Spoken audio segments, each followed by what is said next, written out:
प्रिय विद्यार्थियों, मैं पवन कुमार आपके लिए वृत्त और इसके सभी पार्ट्स के बारे में वीडियो लेके आया हूँ। तो चलिए सबसे पहले हम वृत्त और इसके भागों के बारे में पढ़ लेते हैं। तो इसके लिए हम सबसे पहले एक सर्कल ड्रॉ करते हैं और आप देख सकते हैं इसका सेंटर है, आउटर पार्ट ये इसकी परिधि है और केंद्र से परिधि को मिलाने वाला रेखा ये वाली, इसे हम त्रिज्या कहते हैं। अब हम एक अन्य वृत्त ड्रॉ करते हैं, सेंटर। हम इस पे स्पर्श रेखा और छेदक रेखा की रचना करेंगे। ये आप देख सकते हैं स्पर्श और छेदक रेखा है, इसे अच्छे से समझ लें। चलिए अब हम कुछ वृत्तों की उभयनिष्ठ स्पर्श रेखाओं की स्थिति के बारे में पढ़ते हैं कि किस प्रकार कितनी उभयनिष्ठ स्पर्श रेखा हो सकती हैं। स्थिति फर्स्ट, यहाँ आप देख रहे हैं कि जब दो वृत्त एक दूसरे को अंदर स्थित हो तो उभयनिष्ठ स्पर्श रेखाओं की संख्या है हमारे पास, वो होगी 0, केवल 0। चलो चित्र से इसको और समझ लेते हैं। दो सकेंद्रीय वृत्तों की रचना करेंगे हम। आप देख सकते हैं ये पहला वृत्त सेंटर, इसी सेंटर से हमने दूसरा सर्कल ड्रॉ किया है। यहाँ पे हम एक भी उभयनिष्ठ स्पर्श रेखा नहीं खींच सकते हैं।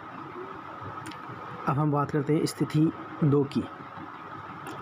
जब दो वृत्त एक दूसरे को अंदर स्पर्श करते हैं तो उभयनिष्ठ स्पर्श रेखाओं की संख्या है वो हमारे पास होगी केवल और केवल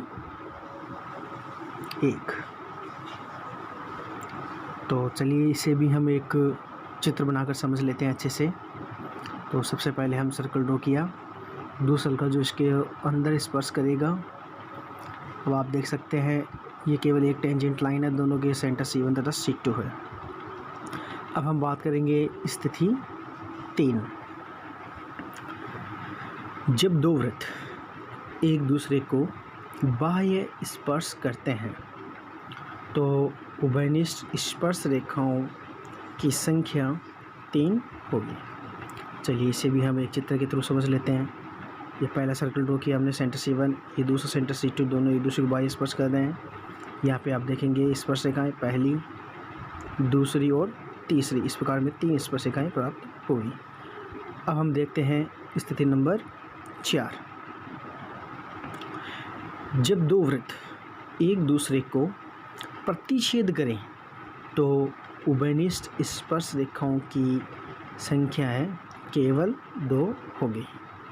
तो चलिए इसे भी एक चित्र के द्वारा समझ लेते हैं। हमने सर्कल ड्रॉ किया है और इसका सेंटर C1 है, दूसरा सर्कल जिसका सेंटर 2 है इसको प्रतिच्छेद कर रहा है। अब यहाँ पे हम स्पर्श रेखाएँ खींचेंगे तो ये आप देख सकते हैं यहाँ पे केवल 2 ही स्पर्श रेखाएँ संभव है। यहाँ पर इस बात का ध्यान रखना कि किसी वृत्त की परिधि पर अनंत स्पर्श रेखाएं खींची जा सकती है। अब हम स्थिति 5 ले रहे हैं।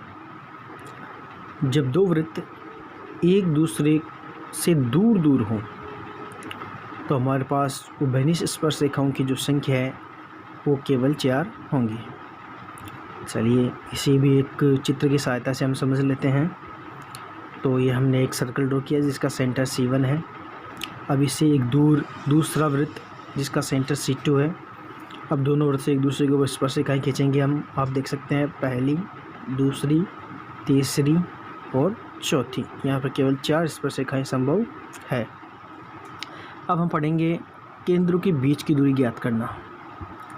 पॉइंट नंबर 1 हमारे पास, जब दो वृत्त एक दूसरे को अंतः स्पर्श करते हैं तो उनके केंद्रों के जो बीच की दूरी है वो दोनों वृत्त की त्रिज्याओं के अंतर के बराबर होगी। आप समझ चुके होंगे। अब हम लेते हैं पॉइंट नंबर 2।